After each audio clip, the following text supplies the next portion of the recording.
Es el 23 de marzo de 2015, a las 13:53. La policía de Vallejo, en California, recibe una llamada de emergencia.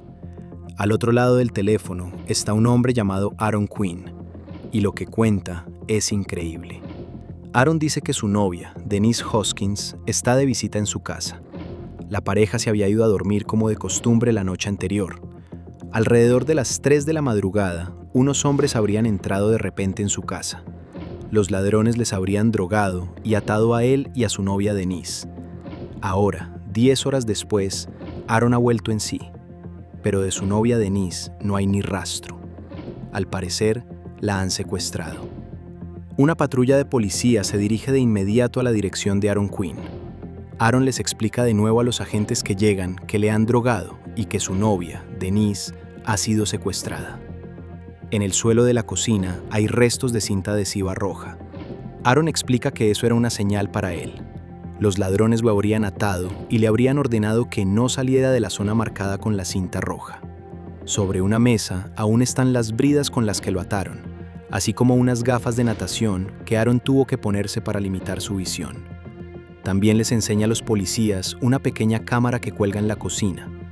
El ladrón se la habría traído para vigilarlo. Para unos policías de barrio que seguramente esperaban una patrulla tranquila a la hora del almuerzo, probablemente sea demasiada información y bastante absurda de golpe. Así que le piden a Aaron Quinn que les vuelva a explicar todo desde el principio. Now, they said from the start, Vallejo detectives did, that Mr. Quinn's story was simply too fantastic to hold up, to be believable at all at this point. My name is Denise Hoskins, and I'm kidnapped. Otherwise, crime.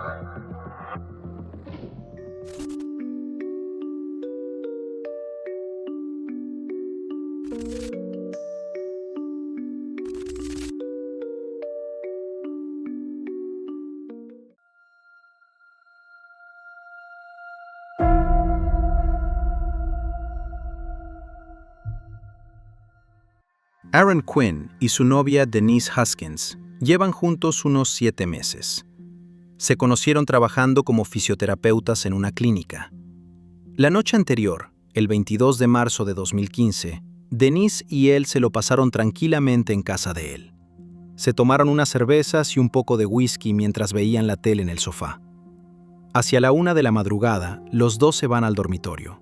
Entonces, según cuenta Aaron, lo despiertan bruscamente sobre las 3 de la madrugada del 23 de marzo, con la luz deslumbrante de una linterna apuntándole directamente a la cara. En ese mismo momento, oye un zumbido eléctrico que suena como si viniera de una pistola eléctrica. Aaron no puede ver mucho con esa luz de fondo, dice más tarde. Solo que hay un tipo blanco desconocido de pie junto a la cama. Se dirige tanto a Denise como a él por sus nombres y les ordena que se pongan boca abajo. A continuación, Denise tiene que atar los tobillos y las muñecas de Aaron con bridas y abrir el gran armario del dormitorio.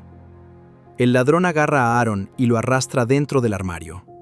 Allí le pone las gafas de natación con los ojos tapados y unos auriculares. A través de esos auriculares, Aaron oye música a bajo volumen. Luego suena una nota de voz grabada. La voz de los auriculares le dice que ahora se quede muy tranquilo y se tumbe. Además, le van a administrar una droga en cualquier momento. Si Aaron se niega a tomar la sustancia, se la inyectarán por vía intravenosa. Si Aaron o su novia se niegan a seguir las instrucciones, harán daño a la otra persona. Aaron nota cómo le colocan un tensiómetro mientras tiene que escuchar estos mensajes de audio. Entonces, la grabación se acaba. Aaron ya puede volver a oír lo que pasa en la casa. Por los ruidos, sospecha que el ladrón se está llevando a su novia Denise a la habitación de al lado. Parece como si el ladrón le estuviera susurrando algo a alguien, quizá a un cómplice. El ladrón habla con Aaron a través de las habitaciones. Dice que sabe mucho sobre él, que tiene una cuenta bancaria en Wells Fargo y en el Chase Bank, que creció en el pueblecito de Pembine, en California, y que hasta hace unos meses vivía con él en esta casa una mujer totalmente diferente. Una mujer llamada Andrea. Todo eso es cierto. Aaron, confundido y perturbado, le confirma al ladrón que su exnovia Andrea se mudó en septiembre de 2014, es decir, hace medio año. El ladrón vuelve ahora junto a Aaron, que sigue tirado en el armario y no puede moverse. El desconocido dice que se llevará a Denise, Pertenece a una organización que se dedica a cobrar deudas. Va a instalar cámaras por toda la casa para vigilarte. No puedes salir del salón, el baño, la cocina ni el dormitorio. Si lo incumples, el ladrón se enterará por las cámaras y le harán daño a Denise. Además, Aaron tiene que estar localizable por teléfono. Te enviarán una nota de rescate por valor de $15,000. Si no cumples con la exigencia, puede que Denise no sobreviva. En cuanto el ladrón se haya ido con Denise, Aaron tiene que llamar al trabajo para decir que está enfermo y cancelar todas las citas de las próximas 8 horas. Además, tiene que enviar un SMS desde el móvil de Denise a su jefe para que él también la dé de baja por enfermedad. También le piden a Aaron que les dé todos sus datos bancarios y las contraseñas de sus correos electrónicos, incluida la contraseña de su portátil que se lleva el secuestrador. Llevan a Aaron a la planta baja de la casa, donde le dicen que se tumbe en el sofá. Le dejan ropa nueva y unas tijeras para que luego pueda cortarse las ataduras, pero bajo ningún concepto puede salir de las zonas marcadas con cinta adhesiva roja. En ese momento, Aaron ya está totalmente aturdido. Es plena noche. Hay un loco ahí mismo en su casa que les ha asaltado a él y a Denise, y encima le han metido alguna droga. Cuando Aaron es tumbado en el sofá de abajo, está completamente drogado. Poco después, pierde el conocimiento. Cuando vuelve a despertarse, se libera de las ataduras con las tijeras que le habían dejado. Su novia Denise ya no está allí. Además, faltan el portátil y el coche de Aaron. Desde la ventana puede ver que también se han llevado el coche de Denise. Su Honda todavía estaba aparcado la noche anterior delante del garaje, donde estaba su propio coche. Su Toyota fue, evidentemente, el coche de huida. Los móviles de Denise y Aaron siguen ahí. Aaron ve un nuevo correo en su cuenta, un correo de sí mismo. Pero no lo ha escrito él, sino que es del secuestrador. En el correo hay 2 peticiones de pago por valor de $8,500 cada una. Además, añade que, si alguien le pregunta por qué son tan elevadas las transferencias, debe decir que se va a comprar una lancha para hacer esquí acuático. Aaron, todavía totalmente desorientado, lo primero que hace es llamar a su banco e intentar conseguir el dinero. Después llama a su hermano, que trabaja en las autoridades judiciales, y le pide consejo. Le dicen a Aaron que llame a la policía lo antes posible, y eso es lo que hace, el 23 de marzo de 2015 a las 13:53. Con esto volvemos al principio de la historia, y a los agentes de patrulla. Todo esto suena de principio a fin a una aventura, como sacado directamente de una película de suspense. Pero lo cierto es que, para los policías, Denise Hoskins realmente no está allí, y tampoco hay ni rastro del coche, tal y como había dicho Aaron. Sin embargo, a la policía también le parecen bastante raras algunas cosas de la casa. En la planta de arriba, donde está el dormitorio, huele mucho a producto de limpieza. Las alfombras parecen recién aspiradas. La cama de matrimonio no tiene sábanas puestas y el armario está abierto. En cambio, hay una minúscula mancha de sangre en el colchón. A los policías se les encienden todas las alarmas.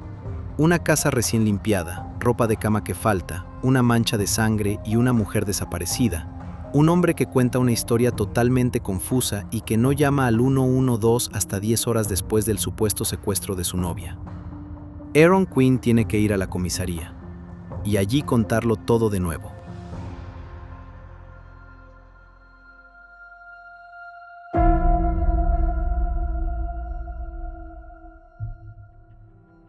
Aaron se muestra cooperativo con los investigadores y lo cuenta todo hasta el más mínimo detalle. Mientras tanto, la policía inicia una búsqueda de Denise Hoskins y también del Toyota de Aaron. El coche lo encuentran bastante rápido. A las 18:00 lo localizan en el aparcamiento de la clínica Mare Island del Departamento de Asuntos de Veteranos. El coche estaba aparcado con cuidado y cerrado con llave. Las llaves del coche estaban colocadas sobre la rueda trasera izquierda. En el vehículo se vuelven a encontrar tiras adhesivas rojas, parecidas a las que había en el suelo de la cocina de la casa de Aaron Quinn. Ahora lo primero es hacer un análisis forense del coche. A Aaron lo interrogan hasta bien entrada la noche del 24 de marzo, porque la policía no cree que Denise Hoskins haya sido secuestrada. Ni siquiera se cree que haya salido viva de la casa de Aaron. Denise ha desaparecido, hay sangre en la cama, faltan el coche de Aaron y la colcha. Los correos del supuesto secuestrador vienen de su propia cuenta, No llamó al 112 durante 8 horas y había bebido alcohol la noche anterior. Para la policía de Vallejo, esto no parece más que un intento bastante desesperado de encubrir un delito. Así que empiezan a hacerle preguntas capciosas a Aaron. Aaron sabría perfectamente dónde está Denise, ¿no? Incluso sabría que ya ni siquiera está viva, ¿verdad? Y tiene claro que es un mentiroso que ha matado a su novia y que ahora ni siquiera es capaz de reconocerlo. El interrogatorio se alarga todo el día hasta bien entrada la noche. Aaron se somete voluntariamente a una prueba del polígrafo. Le dicen que no la ha superado, aunque quizás sea mentira, porque más tarde el informe policial dirá que el resultado de la prueba es desconocido. Cuando la policía se pone en contacto con los padres de Denise Haskins y les informa del secuestro de su hija, se quedan, como es lógico, horrorizados. Sobre todo porque aún no conocen a Aaron. Y ahora los padres de Denise se enteran de que, precisamente, su hija habría sido secuestrada de la casa de su nueva pareja.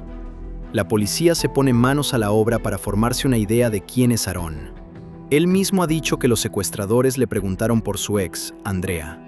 Así que no solo interrogan a Aaron sobre Andrea, sino que la policía también la cita directamente para que preste declaración.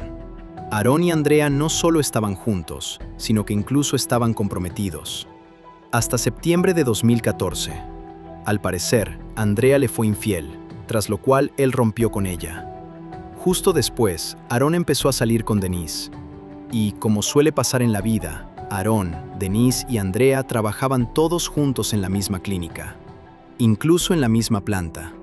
Andrea cuenta en su declaración que, incluso después de la ruptura, a menudo se sentía acosada por Aaron. Él seguía queriendo algo de ella. A Denise también se le había notado eso en el trabajo. El propio Aaron lo confirma.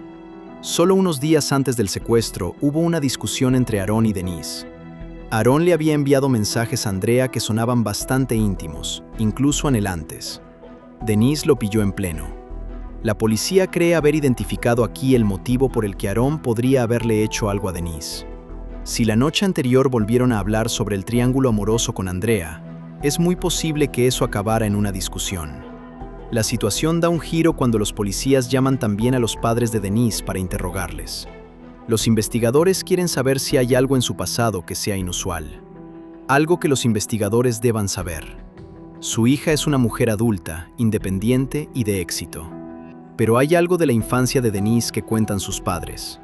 Sufrió abusos cuando era niña. Para el investigador que dirige el interrogatorio, este dato es, al parecer, pan comido. El investigador les explica lo siguiente a los padres, y estas son, expresamente, las palabras del investigador y de nadie más.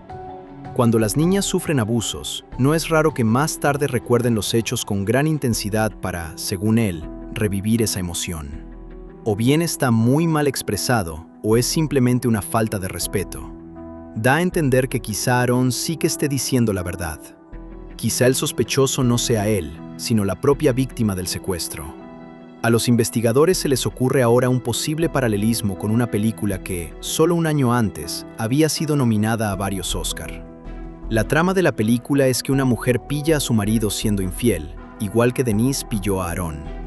La mujer de la película finge entonces su propia desaparición para inculpar a su marido de un supuesto asesinato, como venganza por la infidelidad. Y eso es lo que sirve de base para una nueva teoría de la policía. Ahora es 24 de marzo, las 12:30 horas. Denise Haskins lleva desaparecida unas 30 horas. Henry Lee, editor de un periódico, está sentado en su escritorio cuando recibe un correo electrónico. Trabaja en el San Francisco Chronicle, y hoy, Henry está de suerte. El editor recibe un correo desde la cuenta de Aaron Quinn, aunque Aaron lleva casi 24 horas en la comisaría, explicando una y otra vez cómo secuestraron a su novia Denise en su casa. Al parecer, el secuestrador ha enviado un correo al editor Henry Lee usando la cuenta de Aaron. Dice lo siguiente: Asunto: secuestro de Denise Haskins. Hemos secuestrado a Denise Haskins y la retenemos a cambio de un rescate tras allanar la casa de Aaron Quinn.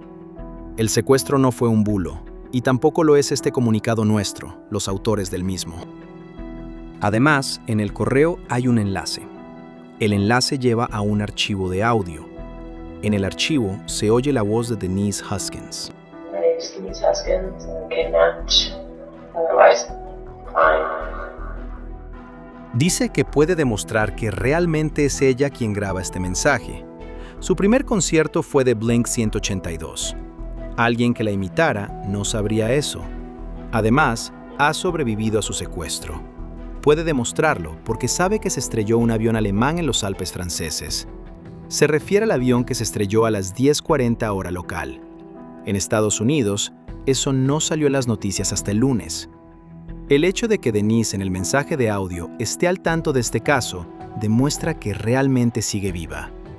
El redactor del periódico, Henry Lee, reenvía el correo a la policía. Aunque la policía se ha pasado todo el día intentando obligar a Aaron a confesar, esto demuestra ahora totalmente su inocencia.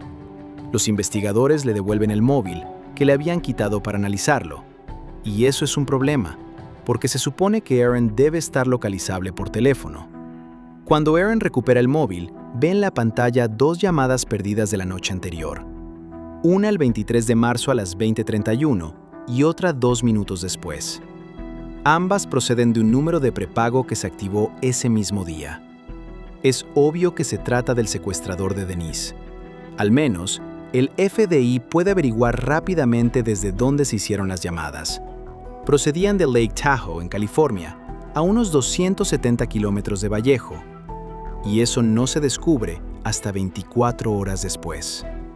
La posibilidad de encontrar ahora al secuestrador y a Denise en el lugar de los hechos es prácticamente nula. Pero de todos modos, la teoría de que Denise Haskins ha montado ella misma su secuestro ya es casi un hecho para los investigadores. Y eso la delata, supuestamente.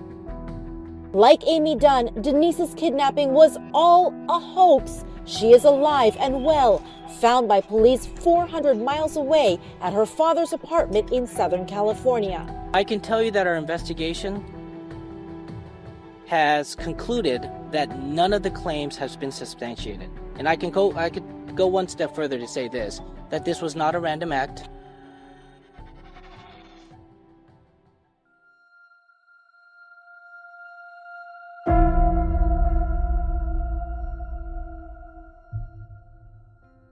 Es el 25 de marzo, a las 9:48.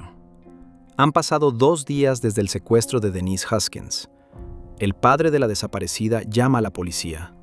Tiene noticias que probablemente hagan que los investigadores se pregunten, al principio, si les está tomando el pelo. Y es que el señor Haskins cuenta que Denise acaba de llamarle desde Huntington Beach, donde él mismo vive. El secuestrador la habría dejado allí. Ella habría ido a casa de un vecino de su padre y desde allí habría llamado a su papá. En esencia, la historia que cuenta Denise Haskins coincide con lo que Aaron Quinn lleva 1 día y medio intentando explicar sin parar a la policía. Denise dice que los secuestradores le dijeron desde el principio que tenía que ir con ellos durante 48 horas. Después la dejarían marchar. Los secuestradores también le dijeron que, en realidad, no era ella quien iban a secuestrar, sino Andrea, la exnovia de Aaron. No se dieron cuenta del error hasta que entraron en la casa durante el allanamiento nocturno. Aún así, se llevaron a Denise. Al igual que Aaron, a ella también la drogaron y luego la metieron en el maletero de un coche. Llevaron a Denise a una casa y allí la ataron a una cama de matrimonio en un dormitorio con bridas y un candado de bicicleta. Cada vez que uno de los secuestradores se acercaba a ella, tenía que ponerse unas gafas de natación con los cristales tapados con cinta adhesiva para que no pudiera reconocer a nadie. Al principio solo había un hombre, pero más tarde hubo una especie de relevo entre los secuestradores. Aunque nunca vio a varios hombres juntos en una habitación, sí que oyó conversaciones en voz baja. Antes de llevarla a Huntington Beach, volvieron a drogar a Denise. Siguiendo las instrucciones de los secuestradores, salió del coche con los ojos vendados y esperó hasta que oyó cómo se alejaba el coche. Entonces se quitó la venda de los ojos y se dio cuenta de que estaba cerca de la dirección de su padre. Para la policía ya está claro de una vez por todas que eso no puede ser verdad. Suena demasiado absurdo, sobre todo porque Denise, tras su primera entrevista en Huntington Beach, ya no quiere hablar con la policía. En lugar de eso, se marcha de la ciudad y evita por completo a las autoridades. Para los investigadores, eso no es más que otra confesión de culpa. Mr. Quinn and Ms. Haskins has plundered valuable resources away from our community and has taken the focus away from the true victims of our community. while instilling fear amongst our community members. So if anything, it is Mr. Quinn and Ms. Huskins that owes this community an apology.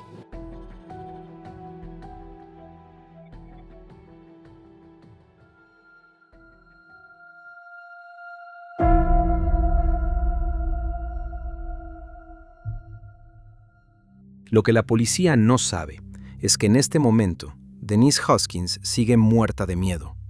A Denise la secuestraron de verdad, y su pesadilla aún está lejos de acabar. Su foto y su nombre han aparecido en los medios de todo el país. Ahora que la policía se ha vuelto públicamente en su contra, la gente no ha tardado en encontrar su perfil de Facebook. No para de recibir mensajes y amenazas a todas horas.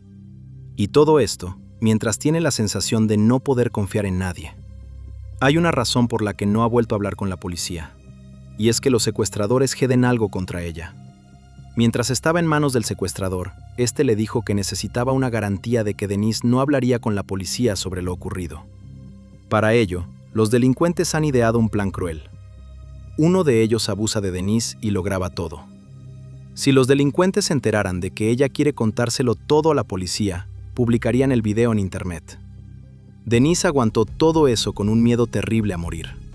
Y, por desgracia, todo se ha vuelto a repetir. El agresor dice que el primer video no era lo suficientemente bueno. Denise tiene que comportarse como si fueran novios, como si ella quisiera todo eso. Si Denise dijera algo a la policía, no solo la machacarían con el video, sino que tampoco dudarían en hacerle daño a su familia. Lo que Denise ha vivido estos últimos días es una auténtica pesadilla. Y por eso Denise hace justo lo que es comprensible en su situación. Llena de miedo y recién salida de una situación traumática, al principio no hace nada.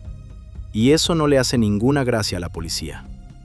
Denise también se da cuenta rápidamente de que los investigadores no están investigando a su favor, sino en su contra. Y si no quiere poner en juego todo su futuro, Denise tiene que hacer algo al respecto. Para empezar, se pone en contacto con un abogado que tiene su despacho en San Francisco. El abogado le cree, pero le pide que, por ahora, no declare más y que vaya a San Francisco lo antes posible. Una vez allí, Denise saca fuerzas para contarle al abogado todo lo que pasó, de principio a fin. A diferencia de la policía, él se cree toda la historia de su clienta. Pero también le dice abiertamente a Denise que no tiene más remedio que colaborar con la policía, aunque le den un miedo horrible las amenazas de los secuestradores. Pero o bien Denise vive a partir de ahora una vida llena de miedo y con la etiqueta de mentirosa chiflada, o bien lucha contra la gente que es la culpable de toda su desgracia. Denise se decide por lo segundo. Incluso acepta someterse a un examen médico como parte de la investigación para que se pueda constatar el abuso. Un paso bastante vulnerable y valiente que la policía, sin embargo, no valora. Desde allí le dicen que primero tiene que dar una declaración en condiciones. Así que Denise vuelve a Vallejo para hablar con la policía. Al menos su abogado la acompaña todo el rato, aunque eso probablemente no le haya servido de mucho. Aunque sigue teniendo un miedo terrible a las amenazas de los secuestradores, ahora le cuenta a la policía todo lo que ha pasado. A Denise no le ofrecen la posibilidad de hablar antes, al menos una vez, con una psicóloga o un agente de policía sobre el tema. En su lugar, tiene que contarlo todo directamente en la sala de interrogatorios ante policías hombres. Y estos no reaccionan precisamente con empatía. Al menos, tras su declaración, Denise puede por fin someterse al reconocimiento médico. Sin embargo, hay versiones contradictorias al respecto. Denise cuenta en entrevistas que, durante el reconocimiento, se le detectaron microlesiones en el cuello del útero. Eso sería un claro indicio de que había mantenido relaciones sexuales recientemente. Sin embargo, en un informe policial se indica que el reconocimiento se llevó a cabo en presencia de un agente especial del FBI, quien informó de que Denise Hoskins no presentaba lesiones físicas. Tras el reconocimiento, Denise por fin puede volver a ver a Aaron por primera vez. Aunque la policía ya no cree que fuera él quien orquestó el secuestro de Denise, ahora todo el mundo le dice que Denise lo ha traicionado y que ha querido inculparlo como asesino, fingiendo su propio secuestro. Pero Aaron confía en Denise. Simplemente no puede creer que Denise le hiciera algo así. Al fin y al cabo, ha vivido toda la situación de primera mano. Nadie fingiría algo así, de eso Aaron está seguro. Y, de hecho, ahora alguien acude en ayuda de Denise, por así decirlo. Y ese alguien es su propio secuestrador.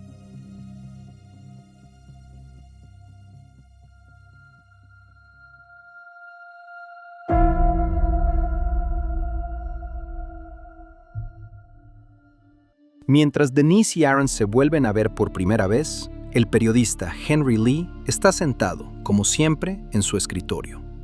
El caso de Denise Haskins le tiene preocupado desde hace días, sobre todo porque fue él quien recibió el correo de los secuestradores con la nota de voz de Denise. Así que, de alguna manera, Henry Lee también está un poco metido en este caso. El público, que sigue viendo en la historia de Denise un engaño malicioso, está ansioso por conocer nuevos detalles. En un correo se dice, entre otras cosas: hablo en nombre del grupo que ha secuestrado a la señora Haskins. Somos un grupo de, como se diría, ladrones profesionales, aunque no llevamos mucho tiempo en esto y no nos definiríamos así a nosotros mismos. Somos más de 2 y menos de 8 personas. La operación salió terriblemente mal. Después de haber dado el salto de los delitos contra la propiedad a este acto, sentimos un profundo arrepentimiento y lamentamos sinceramente haber caído en la delincuencia. En particular, nos avergonzamos de las consecuencias que esto ha tenido para la víctima, Denise. En un caso que se podría llamar síndrome de Estocolmo a la inversa, a nosotros, y sobre todo al que la sujetaba durante la operación, nos impresionó mucho la fortaleza que demostró y su personalidad mientras hablábamos con ella. Puede que seamos delincuentes, pero tenemos conciencia. Cuando vimos el impacto que nuestros actos tenían en alguien, nos conmovió profundamente y nos llevó a replantearnos nuestras vidas. Por si eso no fuera ya lo bastante absurdo, el remitente va aún más lejos. Querían ayudar a Denise a demostrar que estaba diciendo la verdad sobre su secuestro. El autor escribe: lo que nos ha conmocionado ha sido la forma en que la policía ha reaccionado ante el caso de la señora Haskins, que no solo fue secuestrada, sino que ya había sido víctima anteriormente de varios delitos horribles, cuyos detalles no vamos a revelar, ya que nos los confió en un momento de intimidad, cuando estaba bajo los efectos de las drogas. La señora Haskins fue claramente secuestrada. Fuimos nosotros quienes lo hicimos. Vamos a presentar pruebas irrefutables de ello, y el Chronicle será eco de ello. No vamos a entregarnos ni a revelar nuestra identidad. Incluso después de que se nos descubra, no creemos que haya ninguna pista que permita a la policía identificarnos. Pero, aún así, es arriesgado, y, tal y como están las cosas ahora mismo, parece que podríamos salirnos con la nuestra. Preferimos correr el riesgo de revelar la verdad antes que vivir en un mundo en el que alguien vuelva a ser víctima. En el archivo adjunto del correo había una foto de un arma a la que le habían pegado una linterna con cinta adhesiva. Se supone que eso demuestra que el remitente es realmente el secuestrador, y parece que para él es realmente importante, porque 2 días después, el periodista Henry Lee recibe otro correo de esa misma dirección. Una vez más, el remitente insiste en que Denise Haskins no mintió, que realmente fue secuestrada y retenida contra su voluntad a cambio de un rescate. El remitente incluso critica abiertamente a los medios y a la policía por presentar a Aaron y Denise como unos chiflados que buscan llamar la atención. A continuación, hay páginas y páginas de explicaciones sobre cómo ocurrió todo desde el punto de vista de los secuestradores, sobre sus antecedentes personales y demás. También se adjuntan fotos que supuestamente muestran la habitación en la que Denise estuvo retenida. Además, se adjuntan fotos de varios objetos, supuestamente botín robado por la banda. El redactor Henry Lee, por supuesto, reenvía los correos a la policía. Esta puede confirmar que el botín que aparece en las fotos coincide realmente con los robos cometidos cerca de Vallejo. Pero, ¿son realmente los ladrones en serie los responsables del secuestro de Denise Haskins? O tal vez solo intentan llamar la atención aprovechando un caso tan sonado. En cualquier caso, los expertos en informática forense de la policía se topan con sus límites. El correo se envió a través de un servicio de correo electrónico anónimo. Las imágenes adjuntas han sido limpiadas de todos los metadatos identificativos.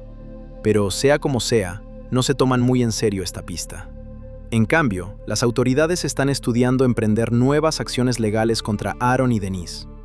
Es posible que no solo tengan que correr con los gastos de todas las medidas policiales, sino que incluso podrían acabar en la cárcel. Denise y Aaron pasan estos días y semanas sumidos en un gran miedo.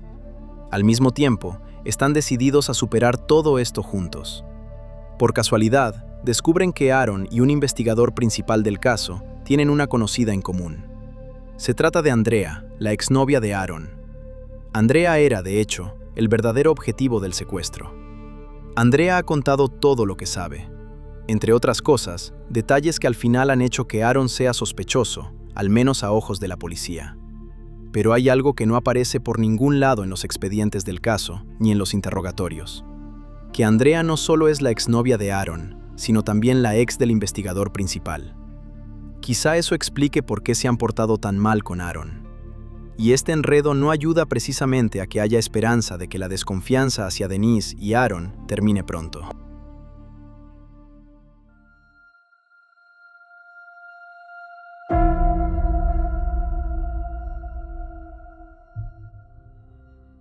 Ya estamos en junio de 2015, 3 meses después del secuestro y la posterior liberación de Denise Hoskins.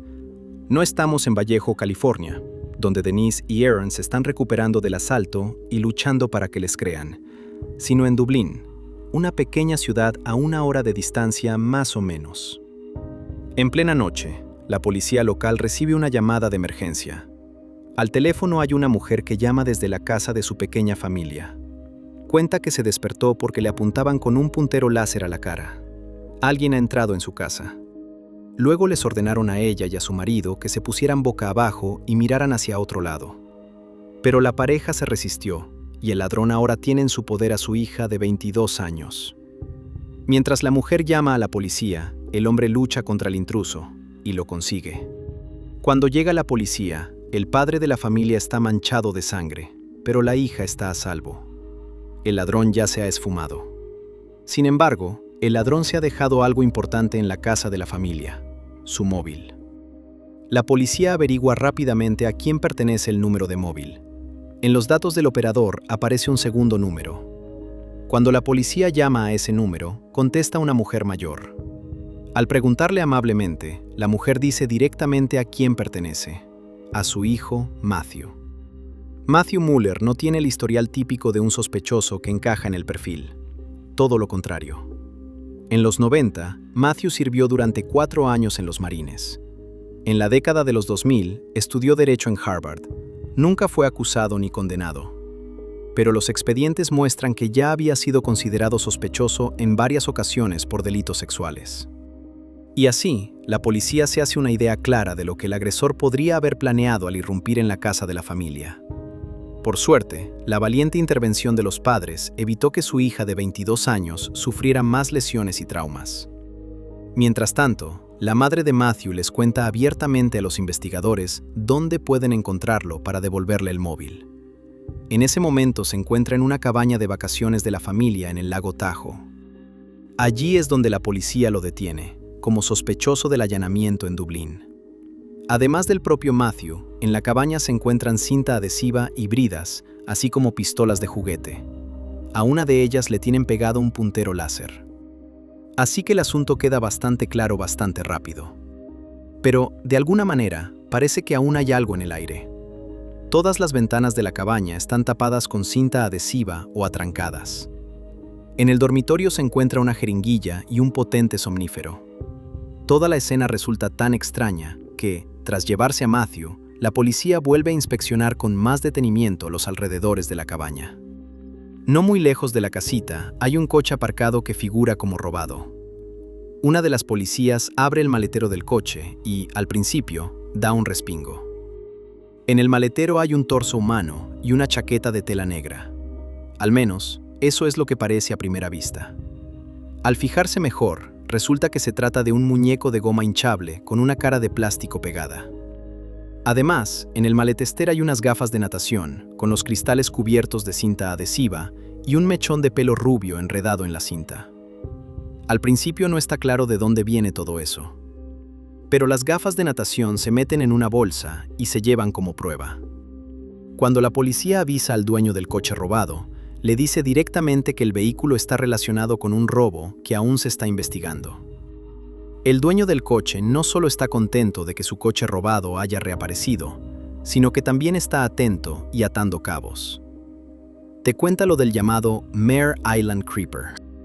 En 2014, varias estudiantes fueron acosadas allí por un hombre que las acechaba y las fotografiaba a través de las ventanas de sus dormitorios. Un día le dieron la vuelta a la situación y fueron ellas mismas quienes siguieron al hombre hasta su casa. No solo consiguieron averiguar dónde vivía, sino también que era un exsoldado y abogado. El Mare Island Creeper es Matthew Mueller. La propia Mare Island está conectada por un puente con Vallejo, donde Denise y Aaron sufrieron el asalto. El dueño del coche que Matthew robó podría convertirse fácilmente en investigador particular.